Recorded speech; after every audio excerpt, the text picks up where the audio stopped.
안녕하세요. 박성필입니다. 자, 오늘 두산 에너빌리티 보도록 하겠습니다. 자, 일단 이 종목은 개인 투자자가 많습니다. 그죠? 개인 투자자가 많으면 좋지 않다라고 하는데 일부분 맞는 말도 있지만 장점으로는 개인 투자자가 많으면 개인들의 평단이 높기 때문에 저점이 다소 방어가 되는 편입니다. 개인들의 평단이 여기라면 세력들의 목표가는 더 높기 때문에 저점이 다소 지켜지는 부분이고요. 그리고 단점으로는 이제 세력이 급등시켜야 할 타이밍에 개인들이 물량을 갖고 내놓지 않는다면 올려주질 않습니다. 주가 올려줘봐야 개인들 수익률만 높여주고 또 물량을 내놓지 않으니까. 그래서 세력이 물량을 흡수하기 위해서는 공포심이 동반되는 경우가 많은데 이게 공포심을 만들기 위한 급락을 연출할 경우에 세력의 손해도 커집니다. 만약에 뭐 갑자기 이렇게까지 떨군다 하면 세력이 요만큼의 손실을 봐야 되는 거죠. 이렇게 싼값을 만들려면 낮은 가격의 매수 매도를 반복을 해야 되는 거니까. 그 리스크를 세력이 감당하지 않는다면 지독한 기간 조정으로 갑니다. 개인들이 지루함에 버티지 못하고 매도하도록. 자, 이렇게 되면 박스권이 형성이 되고 밑바닥이 아주 명확해집니다. 박스권 내에서 밑바닥이.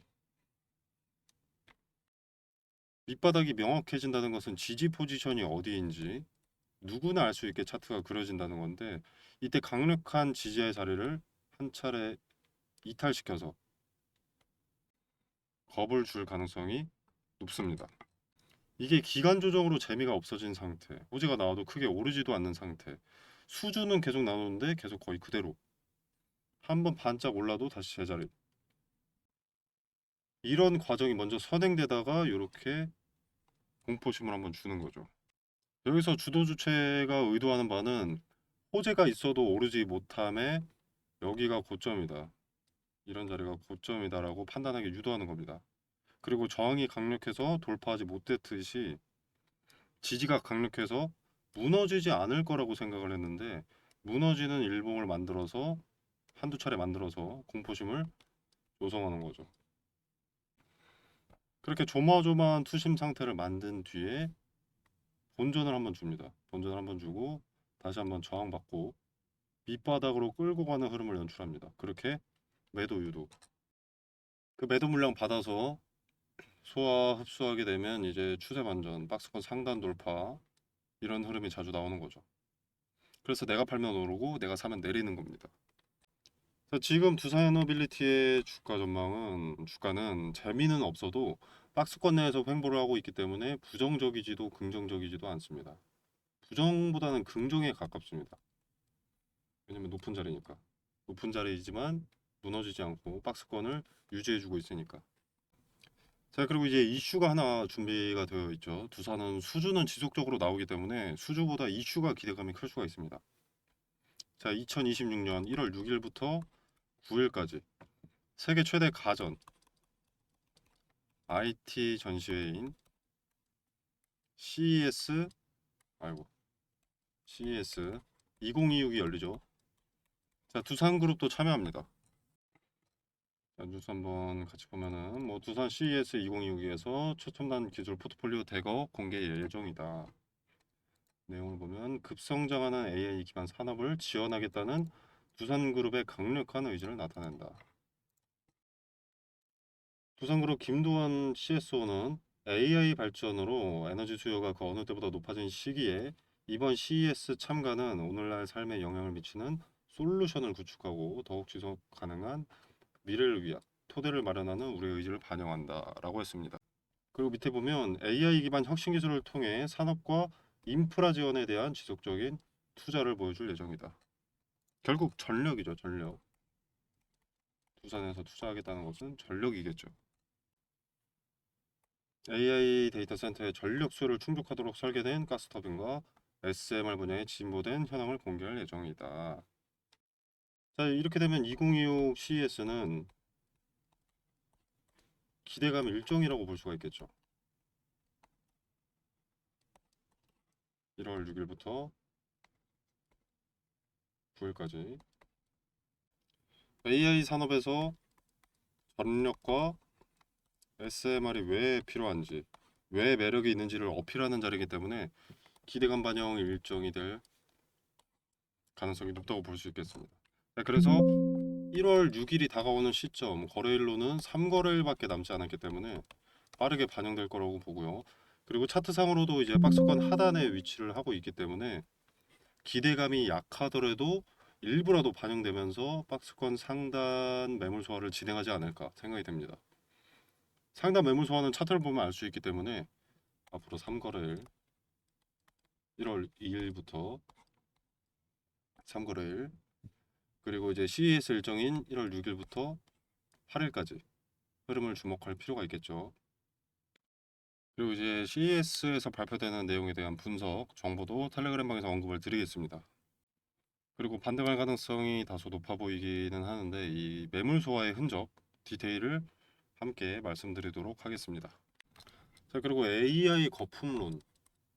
이 얘기는 좀 나온 지는 좀 오래됐죠. 거품론은 애초에. 자, 그리고 이제 AI 인프라 투자가 과열됐다는 언급들이 꽤 있는데 뭐 전력이 그렇게나 많이 필요한가 이런 언급 등등.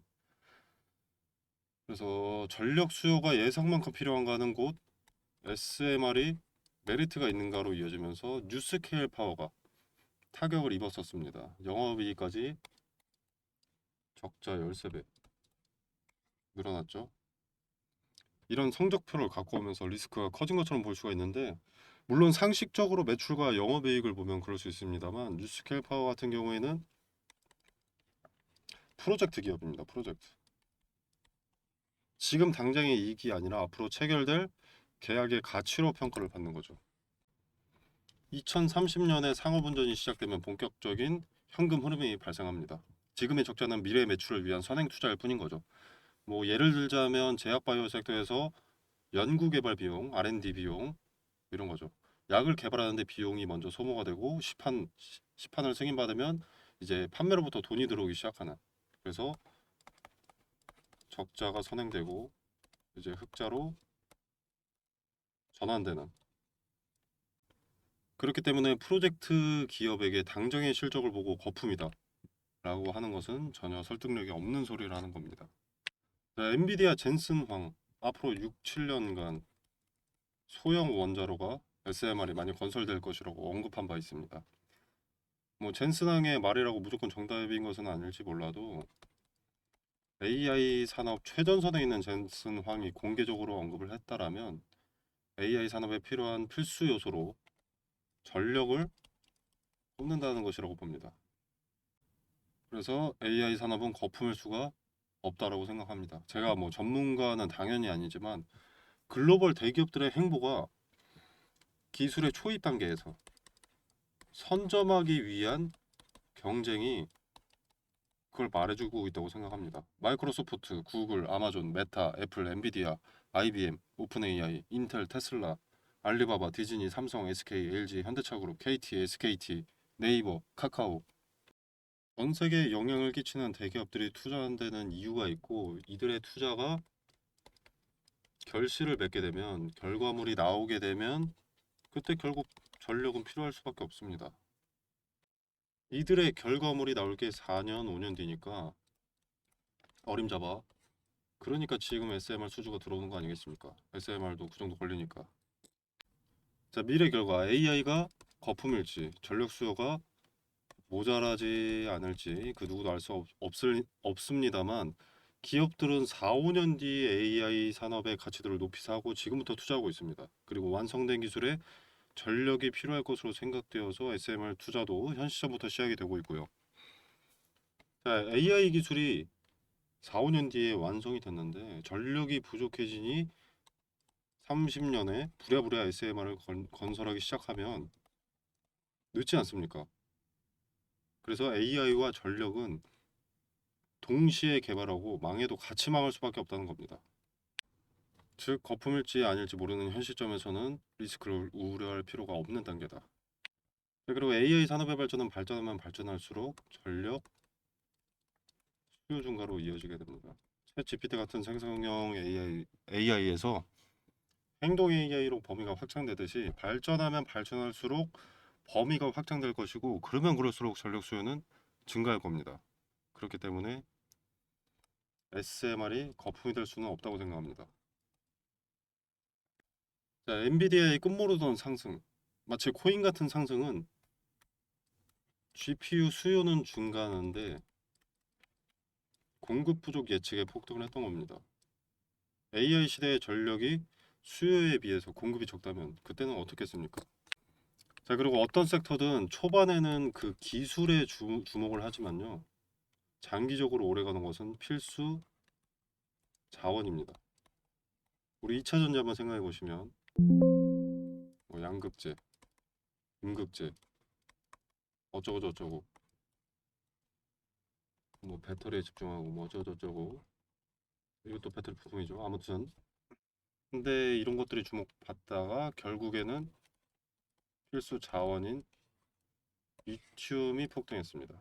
리튬 관련주가 폭등하고 리튬 값이 천정부지로 치솟고, 자, 하물며 이 리튬은 전기차 배터리에 필요한 필수 자원이었고요.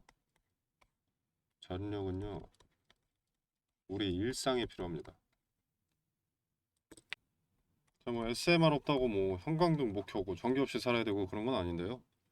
데이터 센터가 원활히 돌아가지 않으면 뭐 와이파이 다 같이 사용해서 느려지는 것 마냥 속도가 느려진다거나 전기 사용 제재가 권고된다거나 뭐 무료 AI 서비스는 특정 시간에만 가능하다거나 그리고 고성능 AI는 유료 플러스 뭐 전력 우선권 뭐 이런 식으로 간다거나 AI 서비스가 뭐 항상 가능하지 않다거나 요금이 비싸진다거나 뭐 이런 문제가 발생될 수 있습니다.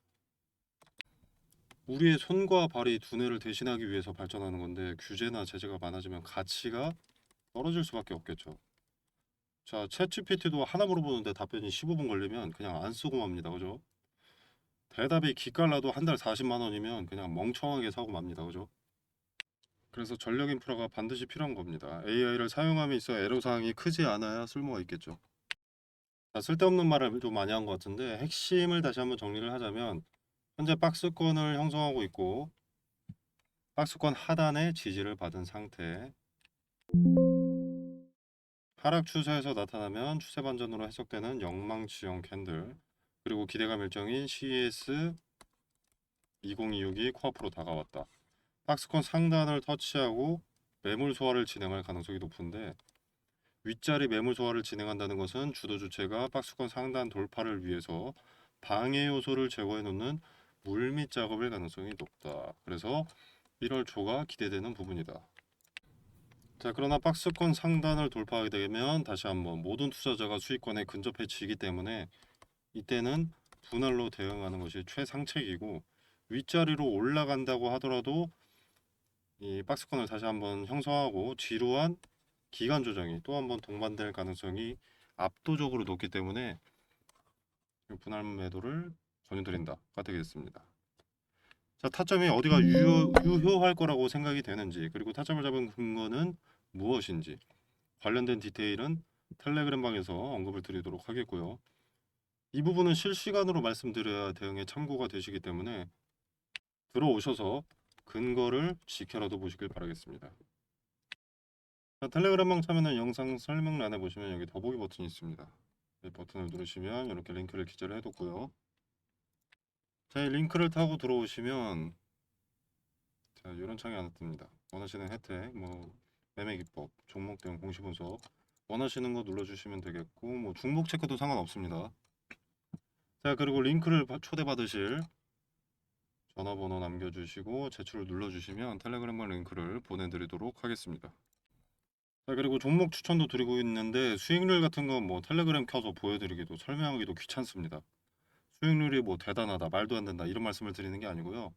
과거 수익률이 어땠는지 보여주는 것 자체가 무의미하고 내 자랑밖에 안 되기 때문에 쓸데없다고 생각합니다. 무료로 추천드리고 있고 현 시장에서 메리트 있고 리스크가 상대적으로 적은 종목, 트레이딩 관점에서도 매수의 근거가 있는 종목을 추천드리고 있으니까 여러분 눈으로 직접 목격을 해보시고 추천 종목에 이유와 근거가 있다.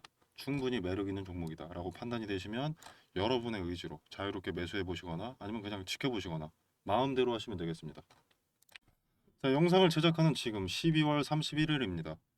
내일이면 2026년이 밝습니다. 26년에는 여러분의 성공 투자가 되기를 기원하고요. 잃더라도 배움이 있는 한 해가 되길 바라겠습니다. 자, 영상 시청해 주셔서 감사합니다.